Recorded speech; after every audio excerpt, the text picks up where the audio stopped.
Have it. We have joining us, as you can see, the EU ambassador to Nigeria and ECOWAS, Ambassador Gautier Menio. He's right here with us in our Lagos studio. Good morning, Your Excellency. Welcome to the show. Good morning. Very pleased to be here. It's very interesting. We share a lot in common at this point, really, because there's the WAFCON. That's our Women's Football Championship going on in Africa. Absolutely. And then you have the European Women's Championship also going on. Exactly. The final will be played on Sunday, Spain and England. Nigeria will be playing tomorrow, Nigeria and Morocco. So at least on that level, we share that in common. Absolutely. And female football is amazing. Absolutely. Yeah. And you should see our Falcons when they play on Saturday. But more importantly, on a bigger scale, Nigeria is described as the heart of EU's relation with Africa. And that has been said time and again by different people. The EU has been on a strike, doing different things, talking malnutrition, support, even the creative industry. So for a lot of people who see the EU, and a lot of things come to mind, let's put it in proper perspective. First, what is in it, or what has been in it for that relationship? What has been in it for Nigeria, and what is in it for the EU as well, so we can properly contextualize the work you're doing, what Nigeria is gaining from it as well. Well, for us, Africa, and Nigeria in particular, is a key partner in today's world. You know, we are trying to reinforce our partnerships globally, and the EU over the last few months has struck some new agreements or launched negotiation of new ones with countries from Far Asia, Indonesia, Vietnam, to Latin America, the Mercosur countries, and also in Central Asia. And Africa also is also a big part of this endeavor. At the end of November, we will have a very important summit between the European Union and African Union leaders in Angola. And Nigeria is at the center of the African chessboard for us. And what we want is really now, and it's not a new endeavor, but we want really to turn this into reality, a partnership among equals. We want to leave, you know, the donor to beneficiary relationship behind, and really have a partnership, because we need you as much as you need us, you know. And it's true in particular for Nigeria, and we want to focus in particular on investments, on leveraging investments, accelerating investments for sustainable development through a global gateway strategy. Fantastic. We had that conversation with you in May. This is July, and I imagine a lot has happened since then. I think you particularly travel a lot across Nigeria, so walk us through some of the key highlights of your work from May up until now, some sort of update, call it that. Well, I've been traveling around 10 states, more or less, since I arrived last September in Nigeria and started my tenure. And what strikes me, the diversity of Nigeria and the diversity of situations also. Nigeria is a country with a great potential, with very dynamic sectors. Take the digital economy, for instance, in particular here in Lagos. It's amazing. And then you have regions where you have a mix of potential, like in the north, Kano, for instance, a very dynamic city. But you have also very strong needs, in particular humanitarian needs, not only in the north, actually, but for instance, nutrition situation right now, during the lean season is very worrying, particularly northwest and northeast, but not only. We can come back to this perhaps later. So, you know, we are trying to do both things. We are trying to harness this dynamism and working through a global gateway strategy on sectors like health, like to develop local manufacturing capacities, digital economy, transport, renewable energy, climate-smart agriculture, and at the same time also address needs in terms of education and humanitarian needs, like in nutrition in particular. So we are trying to adjust to these different realities of today's Nigeria. Fantastic. Fantastic. I'm particularly impressed and happy about the new direction, so that Africa is not constantly looked at as a charity case, broadly speaking. And Nigeria, for instance, with a huge population, huge market, there's so many huge parts, but we have our challenges as well. So in specifics, when you are talking about reviewing these relations, what exactly are these relations in terms? Let's talk about trade, for instance. We know the volume of trade in oil and gas, in logistics, in services. They are broad areas, and it's a young population who are looking to explore, and now technology is on the table as well. So in specifics, what is the EU bringing in to say, okay, you have this, we have this, and this is what we can do together to scale in terms of our trade relations, in terms of our relations in general? Well, the EU is Nigeria's first trade partner. 26% of Nigeria's foreign trade in 2024 was done with the EU. And we come first, China comes second with 14.5%, more or less. But we buy much more to Nigeria than we sell to Nigeria. Nigeria has a $10 billion surplus annually with the EU, more or less. But most of our trade, and most of Nigeria's foreign trade, is oil and gas. And even if we are the first non-oil and gas export market for Nigeria, we need to diversify much more. Also because we are selling refined products, petrol to Nigeria in particular, and with the development of Nigerian refinery capacities, this trend should decrease, in the coming years. So we need to diversify our trade. I think this is one of our important endeavors. And for this, we need to structure our relationship because, as a paradox, we don't have any agreement with Nigeria on trade and investment. We don't even have a dialogue. So this is the first step we are putting into place, is to have a structured dialogue where we can address issues, barriers, but also joint initiatives to try to foster our relationships in trade and investment. And again, we are trying also to bring more EU companies and articulate their investments with our cooperation offer. And this is what the Global Gateway Strategy is about, trying to accelerate investments. And we do this through financial engineering, combining different types of instruments, grants, loans, guarantees. And we have our development banks, in particular, the European Investment Bank. And now we have another bank coming to Nigeria, opening offices here in Lagos very soon. It's the European Bank for Reconstruction and Development, a very important player, more focused towards the private sector. So we have really now a very wide bouquet of financial offer, let's say, to support our partnership. Yeah, and it's an interesting development. It just goes to show, we talked about the trade surplus with Nigeria, 10 billion is a healthy sum. So it shows Nigeria's trading potential and what exactly we have to offer in our relations with the European Union. And that's critical as well. But talk to us about, still on agreements, talk to us about the Economic Partnership Agreement, which was not signed by the last administration due to concerns, I believe, that it would expose industries and small businesses to external pressures and competition. And some would say those concerns are valid. But what is the state of pursuit of that agreement for the Nigerian government to sign it? What's your advocacy and how are you approaching it to ensure that those concerns are assuaged? Look, this is already, I would say, an old issue now, because this agreement was negotiated years ago, and we have taken note of Nigeria's position, and we are not pushing, insisting, to revive it. Absolutely, of course.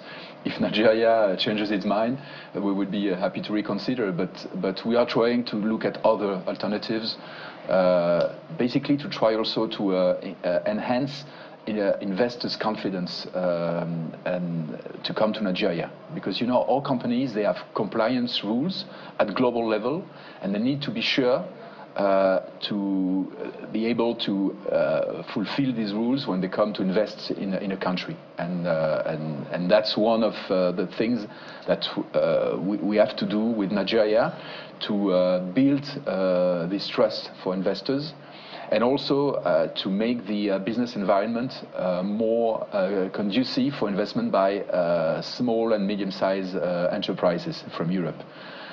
And I know that the federal government is very much into this to try to improve the business environment for investors in Nigeria. But of course, it's an effort that needs constant endeavor and persistence over time. So this is also why dialogue is very important, because then you can, identify, detect where you have issues, trade barriers, barriers for investors, and remove them. I know that you touched on it earlier on, and that's the malnutrition bit, particularly for northern states. And that is a huge concern, really, because it looks like the more you throw money at it, the more challenges we have with malnutrition. And I think recently you were speaking to about 37 million euros already provided by the EU for humanitarian assistance this year, and of course considering additional support.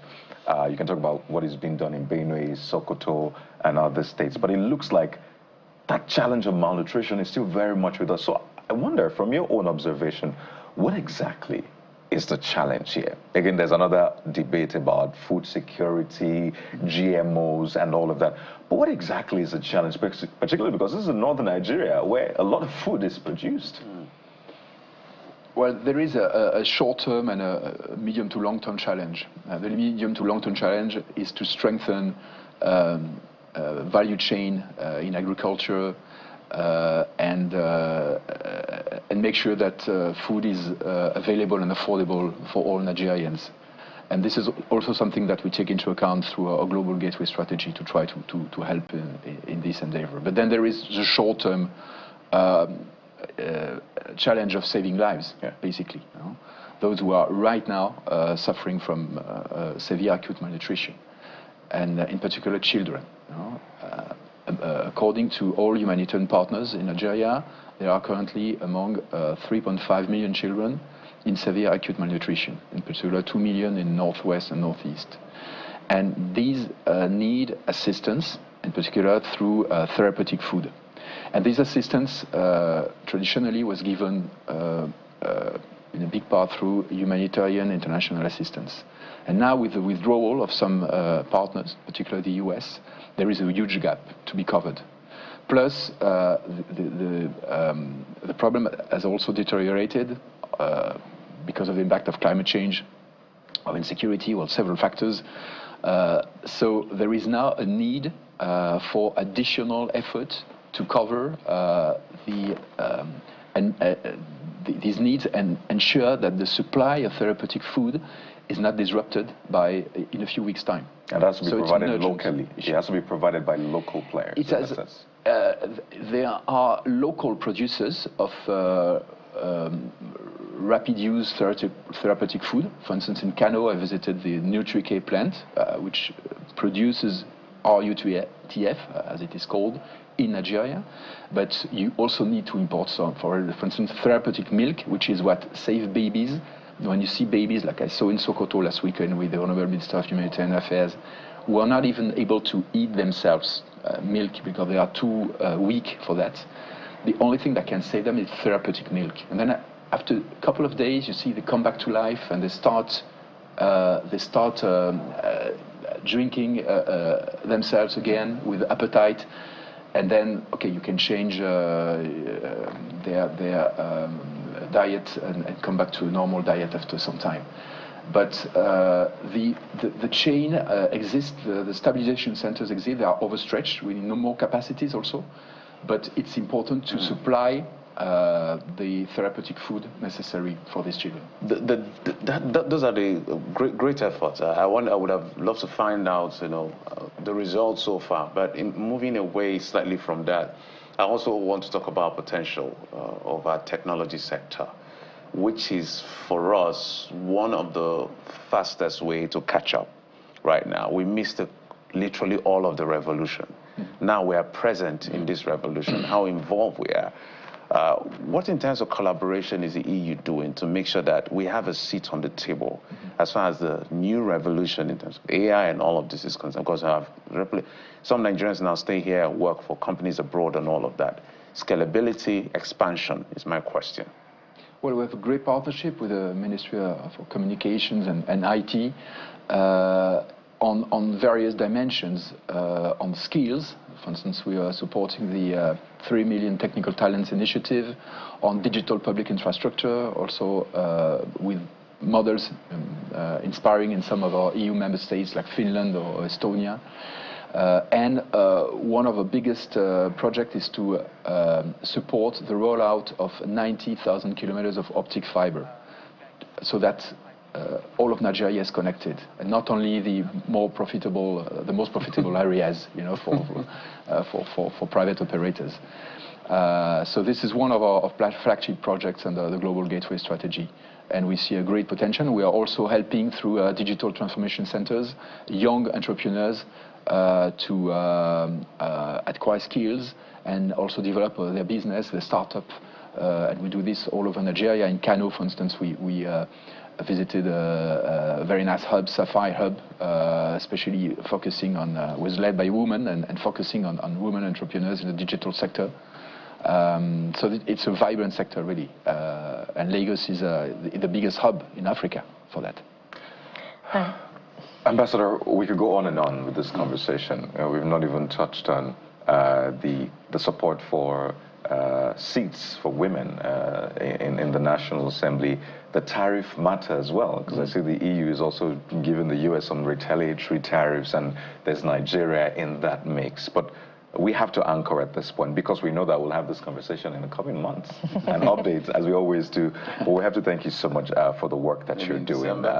Maybe right, or after the summer. Or earlier, after the summer. I know you have quite a busy day, and we don't want to allow the Lagos traffic to hold you back. We've been speaking with the ambassador. Okay. I wanted to find out why it's in Lagos, but since we don't have... Well, just 30 seconds. In 20 seconds, I was at the Lagos Business School yesterday. I offer conference regularly in universities. And this morning we have also an event with the Guild of Editors about fight against disinformation, which is also a priority for us. Oh, fantastic. There you go. Once again, thank you so much, Ambassador Gautier Minio. Thank you for your time, and we hope that you enjoy a lot of food and time in Lagos. Absolutely. Are you trying Amala, aren't you? Absolutely, yeah. I'm trying always Nigerian food. I had egg soup for breakfast this morning with boiled yam, and yeah. You loved it? Yeah, I like it very much. You're welcome. Thank you so much for your time. Thank you very much to you. And there you have it. There is a lot we can do together, and that's why we spotlight these issues, looking for partnerships, cooperations across board, because definitely Nigeria has a lot to offer. And of course, the world has a lot to offer Nigeria as well. But that's where we anchor at this point today. We're supporting our Super Falcons, as I have on my chest. So hopefully we'll bring that cup home well, after the match tomorrow. I'm Kayode Okikele. Well, won't leave you without that news that came through yesterday about the demise of the wrestling champion, whom a lot of us grew up with, even though we didn't like the sport, but we couldn't, help but enjoy the excitement that he brought to our homes, back then, I believe in the 90s and beyond. Hogan died just yesterday. May his soul rest in peace. And we appreciate, the joy and the excitement that he brought into our homes during his heydays as a wrestling champion. There you have it, Hulk Hogan, 1953 to 2025. Okay, absolutely. For the records, I was a Hulkamania. I love Hulk Hogan. He made me love wrestling. Hulk Hogan, Undertaker, all of the guys who brought up that theatrics and that performance. But we thank him for his service, for what he did to entertain us when our childhood was a bit more enjoyable, isn't it? We didn't have to contend with social media. We just had our VHS. But I didn't like the sport for a second all the while, but his theatrics certainly brought some joy into our living rooms back then. Yeah. Yeah, wait, am I allowed to speak? I no, mentioned my name. You're close for the day. So in honor of Hulk Hogan, I'm not going to rip my shirt, but I'm going to unzip it, because we know him to always rip his shirt open. So this is me unzipping my shirt in honor of So Hulk you should be doing like this. Yeah, I don't have a lot shaking of your muscle, but thank you for the joy that you brought, for making us try some of those moves at home. We ended up being reprimanded for that, but it brought us a lot of joy. Thank you. Indeed. And that's it on the program. Thank you so much for your time and for staying with us through the week. Enjoy your weekend. I'm Jeffrey Zama. Bye-bye. Speaking of joy, our resolve is to bring you more of it same time next week through the week. Sunrise Daily is up next, by the way. I am Bukola Koka.